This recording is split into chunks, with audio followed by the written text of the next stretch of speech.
Dave and Rebecca Brown, a couple married 12 years, spent an hour and a half in their first three-way counseling session on a court order. Dave attended only because of his attorney's insistence. Post-nuptial agreements were a relatively new phenomenon in the legal system, and Dave's attorney wanted all the I's dotted and crossed. The previous 90 minutes had been devoted to the conversation between the counselor and Rebecca, and Dave sat, lips pressed together, with a notepad and pen. Periodically, he wrote something down in the notepad. Rebecca's pleas touched the heart of hardened counselor Jenny, who was also impressed by the way Rebecca accepted all the blame, dispelling any fears Dave had that her infidelity meant he had failed her in some way. Rebecca had also avoided a lot of the bullshit excuses that people in her situation inevitably come up with. Jenny was glad that Rebecca had followed this approach, as it was Jenny who had recommended this approach when they had met for the solo session 3 days before. Rebecca finally fell silent. The only sounds in the room were the faint ticking of the analog clock on the wall at their side, and the scratching of Dave making notes in a notebook on his knee. Jenny let the silence linger. Experience had taught her that most people in uncomfortable situations liked to fill pauses. 1 minute, 2. Jenny looked at Rebecca, who opened her mouth as if about to say something. Jenny shook her head slightly. Rebecca heeded the subtle sign and closed her mouth. Jenny decided to give Dave 1 more minute. If he remained silent, Jenny was going to suggest that Dave seriously consider what his genuinely remorseful wife was going through and initiate him into the overall statistics. Far from being once a cheater, always a cheater, those who were caught cheating and witnessed the devastation that cheating caused to those they cared about often became incredibly loyal. She waited. Dave moved, a slight smile playing across his face. Good, Jenny thought, and the corners of her mouth lifted in a half-smile. It was usually better if she could get the injured party to voluntarily contribute rather than forcing them to do so by force. Good for you, Rebecca.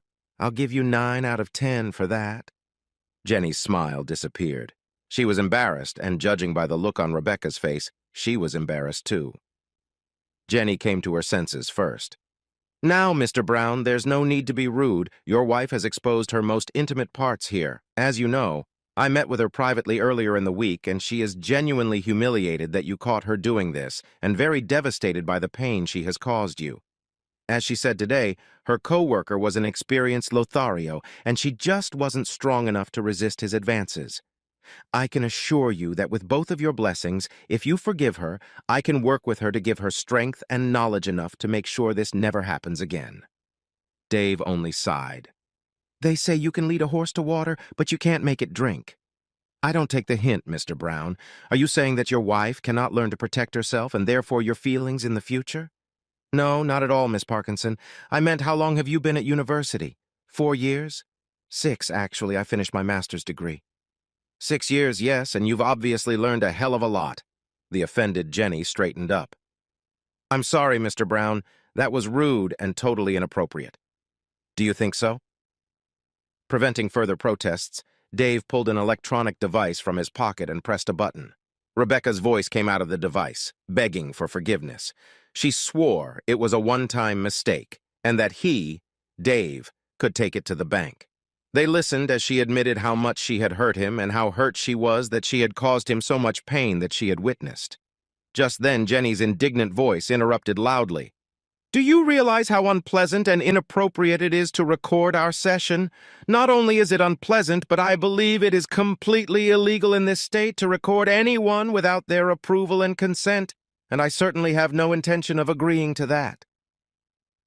That's okay, because Margaret was in agreement. Jenny was too angry and embarrassed to notice that Rebecca had just dropped her chin on her chest and was successfully impersonating a beat.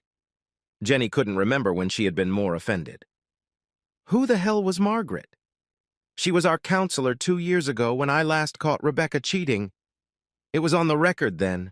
My wife's a convincing bitch, isn't she? Fooled me back then, that's for sure. Rebecca continued to stare at the floor at her feet. Dave watched with satisfaction as he and Jenny engaged in a silent competition to see who could blush the brightest. Irritated, Jenny reflected on the thoroughness with which she had been fooled by the experienced cheater. Perhaps her embarrassment was alleviated by the realization that the reason Rebecca was such a convincing liar was because the first person she had convinced with her nonsense was Rebecca herself. Dave took the embarrassed silence of both women as an opportunity to end this farce. "Just so there's no doubt about it, Rebecca, I will fully honor the terms of the marriage agreement you signed 2 years ago, and that means leaving my house with only your personal belongings, while leaving behind all the jewelry I bought you, including the 2 rings you're wearing now." Dave paused, allowing himself to replay his previous sentence with satisfaction. "In a way, I suppose I should thank you. If I'd divorced your ass 2 years ago, the courts would have given you half of everything. Now you get nothing. And the only cost was that I had to swallow my pride for a while. Don't worry, you didn't hurt me this time. Despite what a good counselor says, deep down, I think I knew you'd cheat again. And that's why I never really got emotionally invested in our relationship again." Rebecca was silent, staring at the floor. The depth of the punishment and loss still hadn't gotten to her. Jenny, embarrassed by her naivety, flinched at the cold impassivity with which Dave behaved. Apparently, he was actually as emotionally unfazed as he claimed to be. Or else he was an even better actor than his wife. Neither woman said a word, and the aggrieved husband continued, "Give me 24 hours and I'll put your shit in a box. I don't know where you'll go or what you'll do, but frankly, I don't care. The locks will be changed in an hour, so please don't embarrass us both by banging on the door.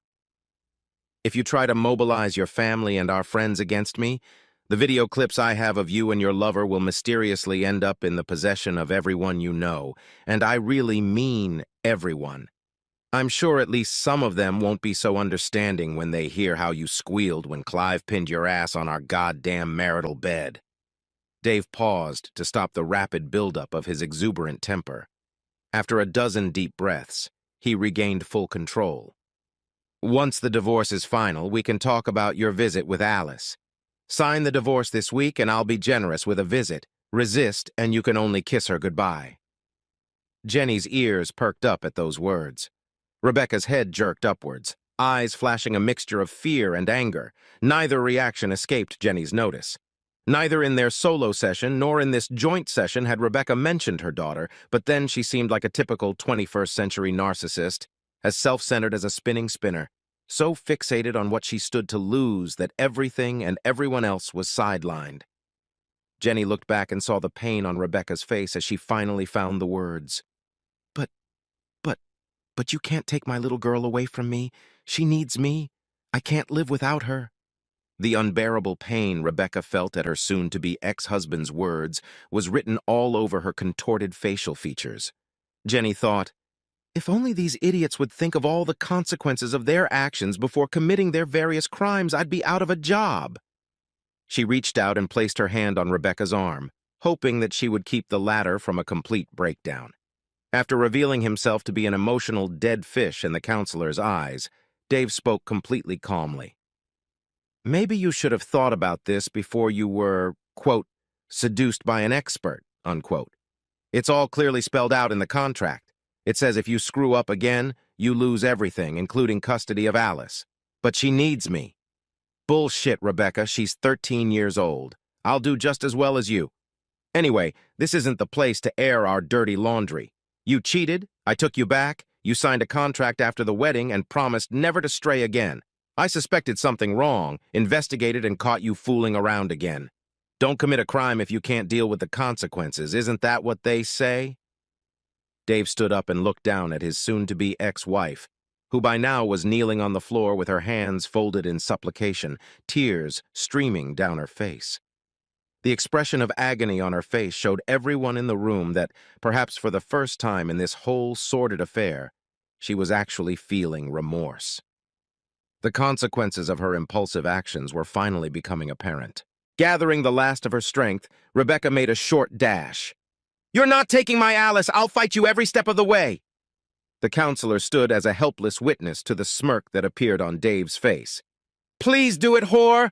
My lawyer told me it's an ironclad agreement and it will give me the excuse I need to release my little videos. Try showing up in public after they're out, Rebecca." With those words, the offended husband left the room.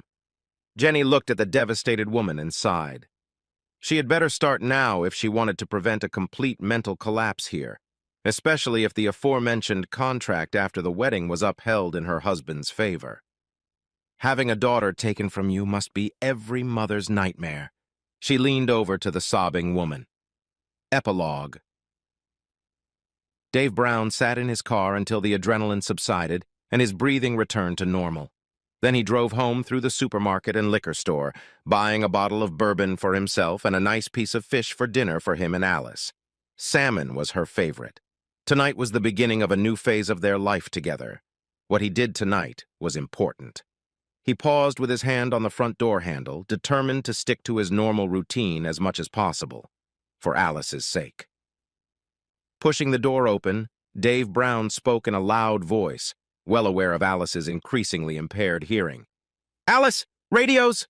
The elderly terrier bitch jumped out of her basket and, wagging her tail so hard that her hind legs slid across the floorboards, came over to greet her master.